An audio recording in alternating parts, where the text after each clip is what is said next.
வணக்கம் தலைமைகளே. இன்றைக்கு புதன்கிழமை ஈரான் மீது தாக்குதலை ஆரம்பித்து ஐந்தாம் நாள் போர் நிலவரம். நீங்கள் நினைப்பதற்கெல்லாம் மாறாக நீங்கள் ஒரு கற்பனை செஞ்சு வச்சிருப்பீங்க ஈரான் தாக்கப்படும் விதத்தை பற்றி. அதைவிட மிக கொடூரமான முறையில் ஈரானும் லெபனானும் தாக்கப்பட்டு கொண்டிருக்கிறது.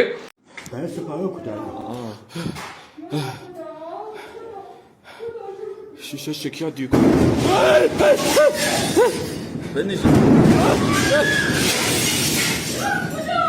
بنشین آشنا خانه بنشین. குறிப்பாக ஈரான் மிக கடுமையான சேதத்தை மரணங்களை சந்தித்து கொண்டிருக்கு. இங்கே ஒரு ஆயிரக்கணக்கான வீடியோக்களை பார்க்க முடியுது. ஈரான் வெற்றி பெற்று விட்டது என்று சொல்லி பைத்தியக்காரர்கள் மூடர்கள் பேசுவதை கேட்க முடியுது. இது இஸ்லாமியர்கள் தான் பேசுவாங்கன்னு பார்த்தா அவர்களை தாண்டி இந்த இடதுசாரி சிந்தனையாளர்கள், செய்தி நிறுவனங்கள் மிக ஒரு தொடர்ச்சியான பொய் செய்தியை கொடுத்துக்கிட்டே இருக்காங்க. கண்டுக்காதீங்க. வருகின்ற நாட்களில் இந்த ஒரு வாரத்துக்குள்ள இவர்கள் அனைவருமே தங்களுடைய போக்கை மாற்றி சேவ் ஈரான், ஈரானை காப்பாற்றுங்கள், இந்திய அரசை ஈரானுக்கு உதவி செய் என்று தொடர்ச்சியாக வீடியோவை பதிவு செய்வதை நீங்கள் பார்ப்பீர்கள். ஏனென்றால் ஈரானிய தெருக்களில் அந்த பொதுமக்களை கொன்ற ஈரான் இராணுவம், அலி கொமேனியின் இராணுவம், அவனது துணை இராணுவம் பாஜிஸ், அவனுடைய காவல்துறையினர், சிறப்பு காவல்துறையினர், லட்சக்கணக்கான பேர் ஈரான் தெருக்களில் கொன்று தெருக்களில் கிடைப்பதை நீங்கள் பார்ப்பீங்க. என்ன இவ்வளோ இதாக பேசுகிறேன், லட்சக்கணக்கான நடப்பதை பேசுகின்றேன். லட்சக்கணக்கான ஈரானியர் இராணுவ வீரர்கள், அலி கொமேனிக்கு துணை போனவர்கள், பொதுமக்களை கொன்றவர்கள், லட்சக்கணக்கான பேர் தெருக்களில் செத்து கிடப்பதை நீங்கள் ஈரானில் பார்ப்பீங்க. இந்த பொய் செய்தி பரப்புவன் அத்தனை பேர் முகத்திலையும் கரி பூசப்படும். இவர்கள் அனைவரும் சேவ் ஈரான், ஈரான் குழந்தைகளை காப்பாற்றுங்கள் என்று வழக்கம் போல தங்கள் பாணியை மாற்றுவார்கள். ஏன்னா அவர்களுக்கு வேறு வழி இல்லை. ஈரானை தாக்க, ஈரான் இராணுவத்தை தாக்க தரைப்படை தயாராகி கொண்டிருக்கிறது. மிக உக்கிரமான தரைப்படை அது. அவர்கள் உள்ளே செல்லும் போது மிகப்பெரிய கொடூரமான விளைவுகள் அங்கே தரப்படும். அதை அப்படியே வரிசையை பார்க்கலாம். இத்தனை நாள் நம்ம இஸ்ரேலை மட்டும் பார்த்துட்டு இருக்கோம். ஆனால் அதை தாண்டி பிரம்மாண்டமான தாக்குதலை அமெரிக்கா நடத்தி கொண்டிருக்கிறது. ஆப்ரேஷன் எபிக் ஃபியூரி என்ற பெயரில் சீற்றத்தின் வீரகாவியம் மிக பெரிய அளவில் தாக்குதல் நடத்துகிறாங்க. உலகத்திலேயே மிகப்பெரிய படை, குறிப்பாக விமானம், வான்படைக்கு சொந்தமான நாடு அமெரிக்கா. உலகத்திலேயே மிக சிறந்த துல்லிய தாக்குதல் நடத்தும் விமானப்படைக்கு சொந்தமானது இஸ்ரேல். இந்த இரண்டு பிரம்மாண்ட இராணுவங்கள் சேர்ந்து இதற்கு முன்னால் யாருமே பண்ணதில்லை. இவங்க ரெண்டு பேருமே இதற்கு முன்னால் நீங்கள் பார்த்தீங்கன்னா அமெரிக்காவும் நேட்டோவும் சேர்ந்து தான், ஐரோப்பிய நாடுகள் சேர்ந்து தாக்குவாங்க. இந்த முறை மொசாத்தின் வழிகாட்டுதலின்படி, இஸ்ரேல் இராணுவ அதிகாரிகள் கொடுத்த திட்டத்தின்படி மிக பிரம்மாண்டமான இராணுவமான இஸ்ரேலும் அமெரிக்காவும் இணைந்து மாபெரும் தாக்குதலை ஈரானுக்குள்ளே இப்போ நடத்திக்கிட்டு இருக்காங்க. எந்தவித பேச்சுவார்த்தைக்கும் இனி நாங்கள் தயாரில்லைன்னு அமெரிக்கா அறிவிச்சிட்டாங்க. ட்ரம்ப் இப்பொழுது எந்தவித பேச்சுவார்த்தையும் ஈரானுடன் கிடையாது, அவர்களை அழித்து ஒழிக்கும் வரைன்னு சொல்லி நீங்கள் கற்பனையில கூட கண்டிருக்க மாட்டீங்க. அந்த அளவுக்கான தாக்குதல்கள் போயிட்டு இருக்கு. இப்போ எபிக் ஃபியூரி மட்டும் பார்க்கலாம். 50,000 அமெரிக்க இராணுவ வீரர்கள் இந்த சண்டையில் பங்கெடுத்திருக்காங்க. ஏன் இந்த தடவை நேட்டோவை கூட்டிட்டு வரல அப்படின்னா, இதுக்கு ட்ரம்ப் ஒரு காரணம் சொல்றாரு. எப்பொழுது அமெரிக்கா சண்டைக்கு போனாலும் நேட்டோ என்ற பெயரில் போகும். அந்த புகழ் நேட்டோக்கு போயிடும், அமெரிக்காவுக்கு வராது. அந்த சண்டை எல்லாத்துலேயுமே 90% அமெரிக்காவுடைய ஆயுதங்களும் அமெரிக்க படை வீரர்களும் பயன்படுத்தப்படுவாங்க. 10% தான் இந்த பிற நேட்டோ நாடுகள் ஆயுதங்களையும் இராணுவ வீரர்களையும் கொடுப்பாங்க.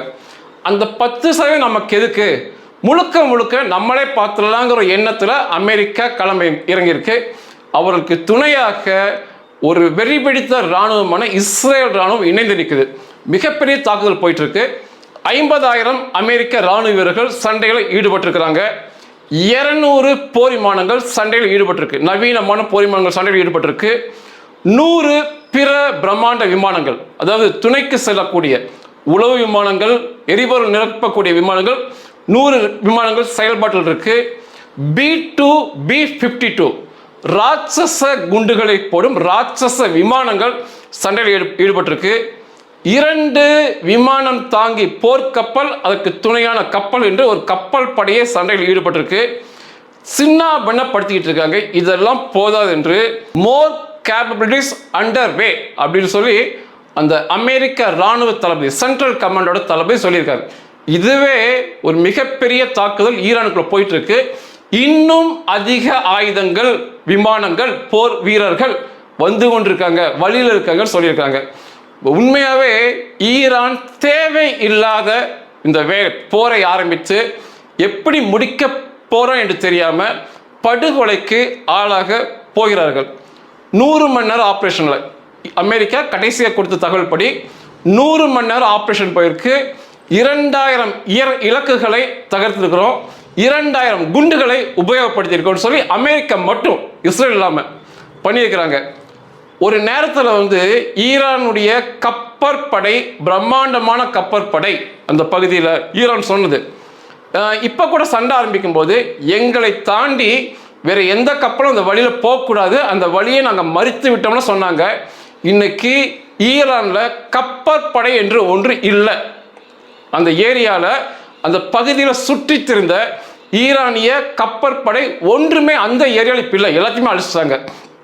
ஈரானிய ஒரு நீர்மூழ்கி கப்பல், பிரம்மாண்ட நீர்மூழ்கி கப்பல் உட்பட ஈரானிய ட்ரோன் கேரியர்பாங்க, அமெரிக்காவில் வந்து ஏர்கிராஃப்ட் கேரியர், அமெரிக்க போர் விமானத்தில் போர் விமானங்களை நிறுத்தி வைப்பது.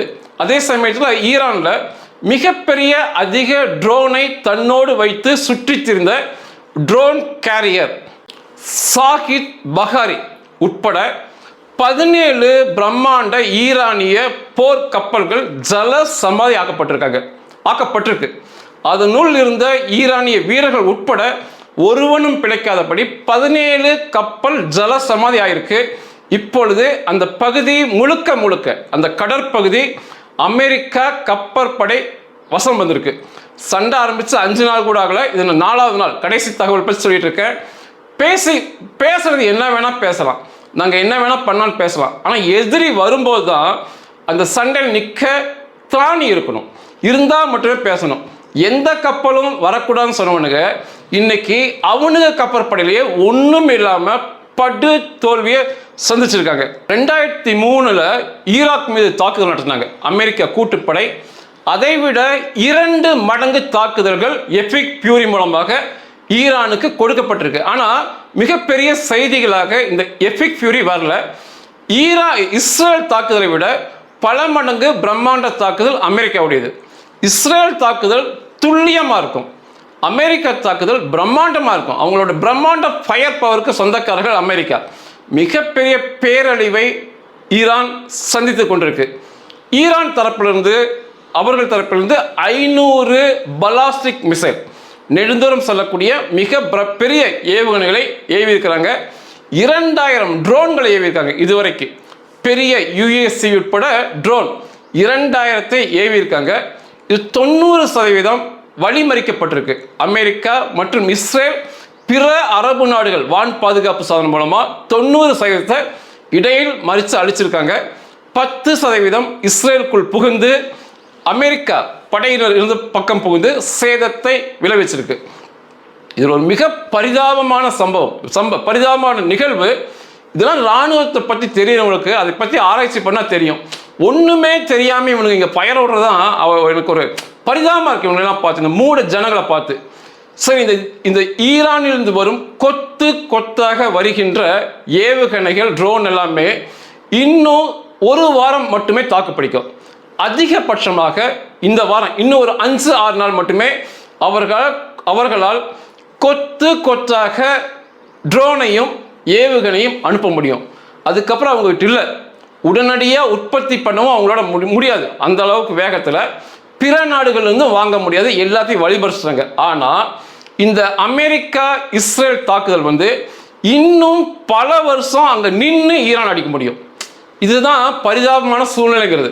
இவர்களால் ஒரு வாரத்துக்கு தான் சண்டை போட முடியும். ஆயுதங்கள் இருக்கு ஈரான் பக்கம். அதுக்கப்புறம் அவங்க உள்ள உற்பத்தி பண்ணும், அந்த வேகத்தில் பண்ண முடியாது. அதுக்கப்புறம் இவங்ககிட்ட வர கொத்தான ஏவுகணை ட்ரோன் குறைஞ்சிடும், ஒன்னொன்னா தான் அனுப்புவாங்க.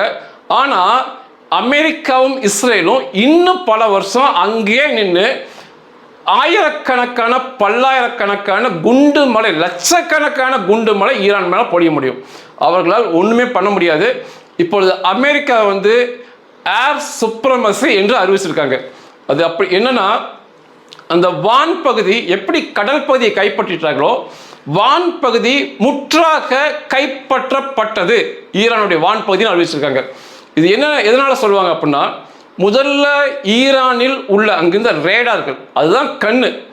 ரேடார் என்பது கண், அந்த கண்ணுன்னு தான் பார்க்க முடியும். ரேடார்கள், விமான எதிர்ப்பு ஆன்டி ஏர்கிராஃப்ட் கன் வாங்க, விமானத்தை சுட்டு வீழ்த்தக்கூடிய பெரிய துப்பாக்கிகள், ஏர் டிஃபென்ஸ் வான் பாதுகாப்பு சாதனங்கள், மிசைல் லான்ச்சர்ஸ் ஏவுகணைகளை ஏவும் தளங்கள், இதெல்லாமே முற்றாக அழித்து விட்டோம். இப்பொழுது எங்களது போர் விமானமோ இஸ்ரேலிய போர் விமானமோ உள்ள போகும்போது ஈரானால் வேடிக்கை பார்க்க முடியும், வேடிக்கை மட்டுமே பார்க்க முடியும்.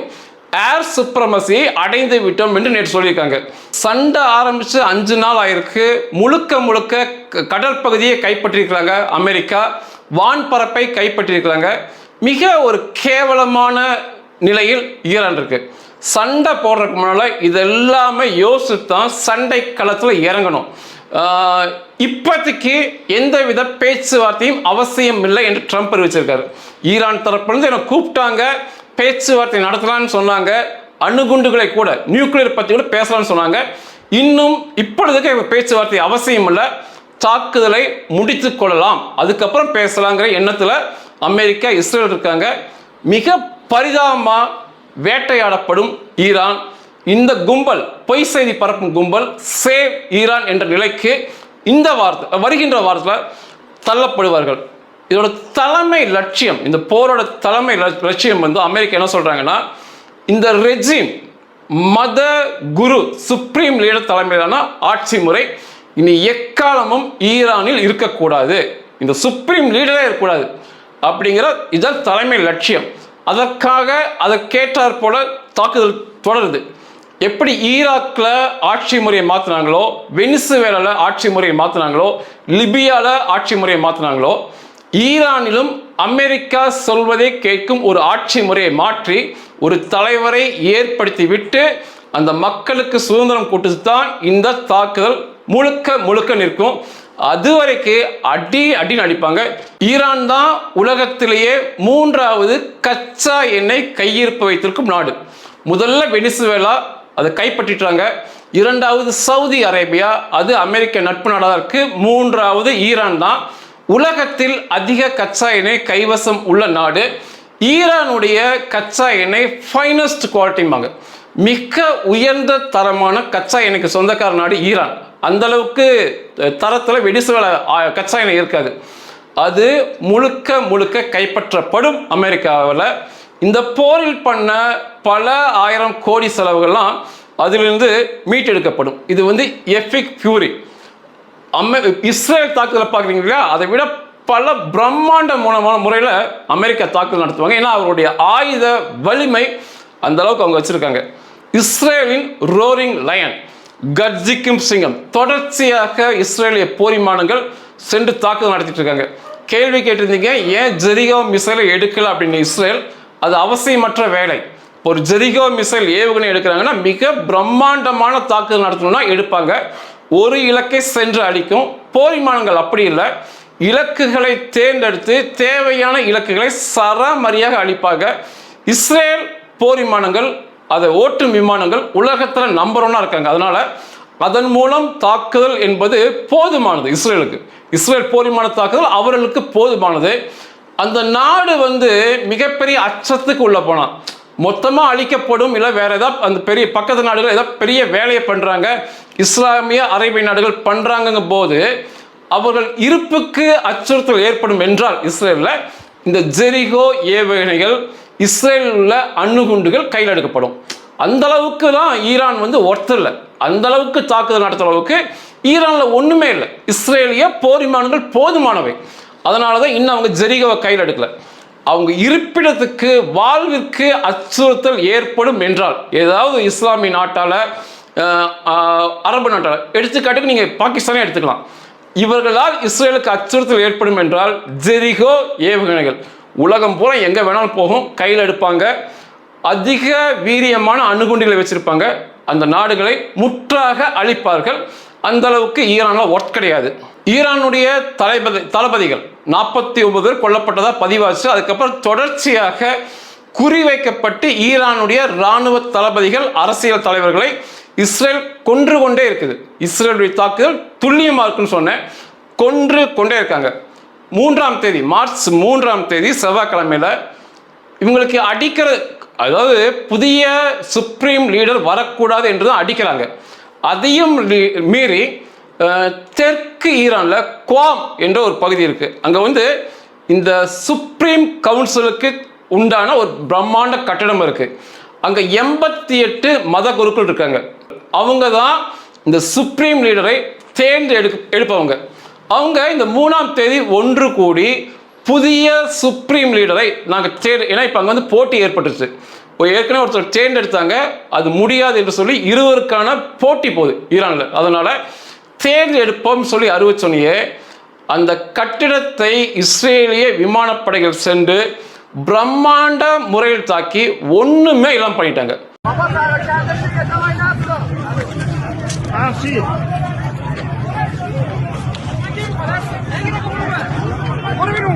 அந்த கட்டிடத்தில் அந்த சமயத்தில் உள்ள இருந்த ஒருத்தனுமே பிழைப்பதற்கான வழியே இல்லை. அதனுடைய மரண விவரம் இன்னைக்கு நம்ம பேசிட்டு இருக்கோம், புதன்கிழமை சாயந்தரம் தெரிய வரும். எத்தனை பேர் செத்தானுங்க, யார் யார் செத்தாங்க என்று தெரிய வரும். அவங்க வந்து வாக்களிக்கும் பேலட் பாக்ஸ் அடிப்பாங்க, ஓட்டு பெட்டி. அந்த பெட்டிலாம் செதறி போச்சு, உள்ள இருந்தவன் எவனுமே இல்லை. அது என்ன இதை சொல்ல வராங்கன்னா, புதிய மத குருவை தேர்ந்தெடுக்காதே, அதாவது நீ தேர்ந்தெடுத்த பிறகு அவனை கொல்றதுக்கு அது நீ செய்யாத அப்படிங்கிறது தான் இந்த தாக்குதல் சுட்டி காட்டுது. 88 மத குருல எத்தனை பேர் செத்துருக்கான், அந்த அலுவலகம் மிகப்பெரியது, அதில் வேலை செஞ்சவங்க எத்தனை பேர் செத்துருக்காங்கன்னு சொல்லி இன்றைக்கு தெரிய வரும். இன்னைக்கு வந்து ஈரானினோட ஆட்சி முறை எப்படி போயிட்டு இருக்குன்னா, ஈரானுடைய அதிபர் பிரசிடென்ட் மக்களால் தேர்ந்தெடுக்கப்பட்ட நபர் மசூத் பெசசியான், அந்த நபரும் ஈரானுடைய நீதித்துறை தலைவர் ஜுடிஷியரி சீஃப் அப்படிம்பாங்க, இதனுடைய தலைவர் குலாம் ஹுசைன் என்ற நபரும் இப்போ இடைக்காலம் அலி கொமேனி கொல்லப்பட்ட பிறகு இடைக்கால மத தலைமை குருவாக வந்திருக்கிற அயத்துல்லா அலி ரசா அராஃபி, இந்த 3 பேரும் சேர்ந்து ஈரானை வழிநடத்துறாங்க. இதில் அலி ரசா அராஃபி தான் ஈரானுடைய சுப்ரீம் லீடர். இப்போ இடைக்காலமா போட்டிக்கு இப்போ ஈரானுடைய அலி கொமேனியுடைய 2ஆம் மகன் முஸ்தபா கமேனி, நான் ஈரான் தலைவராக வருவேன் என்று சொன்னனால இப்போ இந்த 2 பேருக்கு இடையே போட்டி தவிர்க்க முடியாமல் போயிருக்கு. அலி ரசா அராஃபிக்கும் முஸ்தபா கமேனிக்கும். இந்த முஸ்தபா கமேனி பின்னால தான் ஈரானுடைய அலி கொமேனி இராணுவம் IRGC துணைக்கு நிற்குது. அவங்க தான் இவனை வந்து முன்னுக்கு நிறுத்துறாங்க, இந்த முஸ்தபா கமேனியை. இதுக்கு முன்னால் இந்த மக்களை 87,000 பேர் மக்கள் படுகொலை செய்யப்பட்டதற்கு இந்த முஸ்தபா கமேனி மட்டுமே காரணம். இந்த வாக்கு நடக்கும் இடத்துக்கு முஸ்தபா கமேனியோ அல்லது அலி ரசா அராஃபியோ போனால் நிச்சயமாக கொன்றுவாங்கன்னு தெரியும். வெளியே அவனுக்கு வரதில்லை, அவனுக்கு பதுங்குழியே இருக்கானுங்க. அந்த 88 மதகுரு போய் ஓட்டு போட்டு அறிவிக்க வேண்டியது, ஆனால் மிகப்பெரிய தாக்குதலுக்கு உள்ளாயிருக்கு. இஸ்ரேலின் இராணுவ நடவடிக்கை கர்ஜிக்கும் சிங்கம் மிக பயங்கரமாக துல்லியமாக போயிட்டு இருக்கு. இது வந்து தெஹ்ரான்லையும், ஈரான் தலைநகர் தெஹ்ரான்லையும், அதை தாண்டி 15 தலைநகரங்களுமே மிக கடுமையாக தாக்குதலுக்கு உள்ளாயிட்டு இருக்காங்க. மரண எண்ணிக்கை கணிசமாக போயிட்டே இருக்கு. இந்த போர் ஓரளவுக்கு நிறுத்தம் வந்த பிறகுதான் இந்த மரண எண்ணிக்கை சொல்ல முடியும். மிகப்பெரிய தாக்குதல் இஸ்ரேல் நடத்திட்டு இருக்காங்க. இந்த செய்திகளை சொல்லக்கூடிய ஈரானில் செயல்பட்டு வந்த இந்த டெலிவிஷன் நிலையம் முற்றாக தகர்க்கப்பட்டிருக்கு. லெபனானில் செயல்பட்டு வந்த டெலிவிஷன் நிலையம் தகர்க்கப்பட்டிருக்கு. இப்போ ஈரானுடைய செய்தி தொடர்பாளர்கள் பிற நாட்டுக்கு சொல்லி அல்லது வேறு தனியார் செய்தி நிறுவனங்களுக்கு சொல்லி அவர்கள் செய்தியை சொல்லிட்டு இருக்காங்க. மிக கடுமையாக இவர்கள் கொல்லப்படுகிறார்கள். இவர்கள் தான் 87 மக்களை, ஈரான் பொதுமக்களை கொன்றவர்கள். அதற்கான பழிக்கு பழி. இரண்டாவது, இவர்களை லட்சக்கணக்கில் கொன்னாதான் புதிய ஆட்சி முறை வருவதற்கு வழிவகுக்கும். நேற்று இவருடைய பரிதாபம், பயம் எந்த அளவுக்கு இருக்குன்னா, நேற்று ஈரானுடைய வெளியுறவுத்துறை அமைச்சக செய்தி தொடர்பாளர் இஸ்மாயில் பகாரி அவனுடைய பெயர், அவன் எங்க நின்று பேட்டி கொடுத்தானா, குழந்தைகள் படிக்கும் பள்ளியில், அதுவுமே எலிமெண்ட்ரி ஸ்கூலும்பாங்க இல்லையா, சின்ன பிள்ளைகள் படிக்கும் ஸ்கூலில் நின்றுட்டு அவன் முன்னால் மைக்க வச்சு அங்கிருந்து தான் அவன் பேட்டி கொடுத்தான். உயிர் பயம் எந்த அளவுக்கு உள்ள போயிட்டு இருக்கு பாருங்க. வேற எங்க நின்று பேட்டி கொடுத்தாலும் இஸ்ரேல் விமானப்படை தாக்கும் என்று அறிஞ்சு சிறு பிள்ளைகள் படிக்கும் பள்ளியில் நின்று பேசுகிற அளவுக்கு வெட்கங்கெட்டு மிக கேவலமான நிலையில் ஈரானுடைய பாதுகாப்பு படை இருக்கு. அவர்களுடைய செய்தி தொடர்பாளர்களுக்கு பாதுகாப்பு கொடுக்க முடியாத வக்கற்ற நிலையில ஈரான் இருக்கு. ஆனா இவனுக்கு தான் இங்க உட்காந்துட்டு என்ன இராணுவம்னா என்ன, சண்டைனா என்னன்னு தெரியாம வாய் இருக்கு அப்படிங்கிறதுக்காக என்ன வேணாலும் தொடர்ச்சியா பேசிட்டு இருக்காங்க. பேசிக்கிட்டு போட்டும் ஒரே வாரம் தான் அங்க லட்சக்கணக்கானவர் செத்து பிணமா கிடப்பான் ஈரானிய ராணுவ வீரர். இவனுங்க சேவ் ஈரான் திரும்ப பேச ஆரம்பிப்பானுங்க. இப்போ தரைப்படை சண்டையை பத்தி தெரிஞ்சுக்குங்க. இப்போ ஈரான்ல இப்படி விமானப்படை தாக்குதல் நடத்துறது மிகப்பெரிய சேதத்தை கொடுத்துரும். ஆனா தரைப்படை என்று ஒன்று உள்ள போய் தான் மிச்சம் மீதி ஒளிந்து திரிகின்ற இந்த ஈரான் பயங்கரவாத ராணுவ வீரர்களை கொல்லணும். ஒரு தரப்படை நிச்சயமா உள்ள போயாகணும். கொன்றால் மட்டுமே அந்த மக்கள் அச்சமின்றி வெளியே வரும். இப்போ விமானப்படை மூலமா தாக்குதல் நடத்திக்கிட்டு அறகுறையா விட்டுக்கிட்டு நிற்பாட்டினோம்னா மீண்டும் இதே ஆட்சி முறை தான் தொடரும். அதனால ஒரு தரைப்படை தாக்குதல் நடத்துவது அவசியமாகுது. இதற்காக அமெரிக்க உளவுத்துறை CIA மிகப்பெரிய வேலையை களத்தில் செஞ்சுட்டு இருக்காங்க. இந்த ஈரான்லையும் ஈராக்லையும் பிற அரபு நாடுகளையும் கணிசமாக வாழ்பவர்கள் குர்தீஸ் மக்கள். இந்த இஸ்லாமிய அரபியர்களால் தொடர்ச்சியாக இந்த சிறுபான்மை மக்கள் கொல்லப்படுறாங்க. இவங்க ஈரான் ஈராக் இடையே அந்த பார்டர் எல்லை பகுதியில் பயந்து வாழும் தன்மை உள்ளவங்க. ஏன்னா ஊருக்குள்ள வந்தா கொல்லுவாங்க. அதில் உள்ள கணிசமான படைகள் அவங்ககிட்ட இருக்கு. அந்த படை வீரர்களை பயன்படுத்தி அவர்களை ஈரானுக்குள் தரைப்படை சண்டைக்கு அனுப்ப அமெரிக்கா தயாராகி கொண்டிருக்கு. அவர்களுக்கு தேவையான ஆயுதங்களை அமெரிக்கா கொடுக்கும். அவர்களுக்கு தேவையான வாகன வசதிகளை அமெரிக்கா கொடுக்கும். அவர்களுக்கு தேவையான பணங்களை அமெரிக்கா கொடுக்கும். அவர்கள் ஈரானுக்குள் போவாங்க. அவங்க ஜென்மங்களாக காத்துட்டு இருக்காங்க. தொடர்ச்சியாக இந்த ஈரானால், இந்த IRGC இராணுவத்தால் படுகொலை செய்யப்பட்ட மக்கள் குர்தீஸ் மக்கள், அந்த குர்தீஸ் இராணுவ வீரர்கள். இப்போ இது அவங்களுக்கான நேரம். இவர்கள் தரைப்படை உள்ள போகும்போது, டாங்குகள் மூலமாக, கவச வாகனம் மூலமாக உள்ள போகும்போது, அமெரிக்கா வான்படையும் இஸ்ரேலுடைய வான்படையும் வான்வெளி தாக்குதல்களை அவர்களுக்கு ஆதரவாக வழங்குவாங்க. இது மிகப்பெரிய விஷயம், வான்வெளி தாக்குதல் அந்த சமயத்தில் பண்றது. இப்போ குர்தீஸ் வீரர்கள் உள்ள போறாங்க. அப்போ அந்த பக்கத்தில் கட்டிடங்கள்ல 1000 ஈரானிய ராணுவ வீரர்கள் பார்க்குறாங்க. இவங்க ஒரு 10 பேர் இருக்காங்க, 20 பேர் இருக்காங்கன்னா உடனடியாக அமெரிக்காவையும் இஸ்ரேலையும் கூட்டு சொன்னாங்கன்னா அந்த 1000 பேர் அந்த விமானப்படை, இஸ்ரேல் அமெரிக்கா விமானப்படை மூலமாக சாம்பல் ஆக்கப்படுவாங்க குண்டுகள் போட்டு. அதுக்கு தான் தரைப்படை உள்ள நிச்சயமா போகணும். எங்க எவன் ஒளிஞ்சுக்கிட்டு இருக்கான், எங்க அவன் கும்பலா திரிறானுங்க, அதெல்லாம் சண்டையும் போட்டு தகவலும் கொடுக்கும்போது மிகப்பெரிய சேதம், முற்றாக அந்த ஈரான் இராணுவம் அழிக்கப்படும். நேற்று அமெரிக்க அதிபர் ட்ரம்ப் குர்திஷ் இவருக்கு இந்த மக்களுக்காக செயல்படும் ஒரு அமைப்பு, ஒரு கட்சியுமே சொல்லலாம், democratic party of freedom Kurdistan அப்படிங்கிற ஒரு அமைப்பு. அதனுடைய தலைவர் முஸ்தபா ஹிஜ்ரி இந்த நபரை கூப்பிட்டு உங்களுடைய தரைப்படை உள்ளே செல்ல வேண்டும், சில 1000 வீரர்களை இந்த குர்திஷ் படை வச்சிருக்காங்க, உள்ளே செல்ல வேண்டும், உங்களுக்கான உதவிகளை நாங்கள் வழங்குறோம்னு சொன்னதுக்கு அவர் மிக விருப்பமாக தங்கள் இராணுவ வீரர்கள் இதற்கு தான் காத்திருக்காங்க, உங்களுடைய ஆதரவு உதவி இருந்தால் போதும், நாங்கள் உள்ள போய் அந்த ஈரானிய இராணுவ வீரர்கள் ஒருவனையுமே விட மாட்டோம் அப்படின்னு அவர் உத்தரவாதம் அளித்திருக்காரு.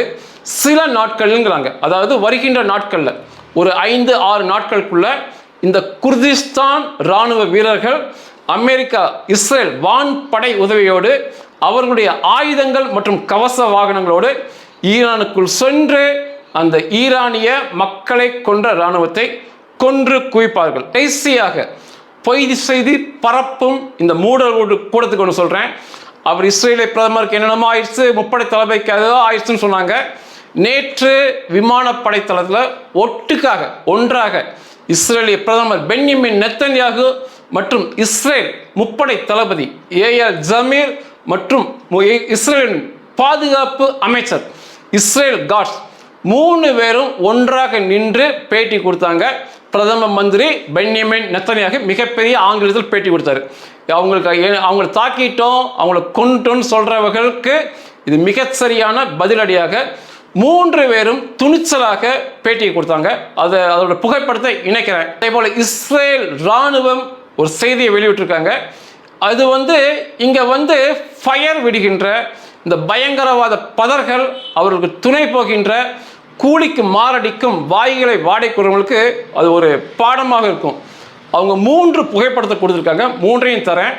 3ல் முதல் புகைப்படங்கிறது ஹமாஸ் பயங்கரவாத இயக்கத்தின் உச்ச கட்ட தலைவனாக செயல்பட்டவன் யாஹ்யா சின்வார்.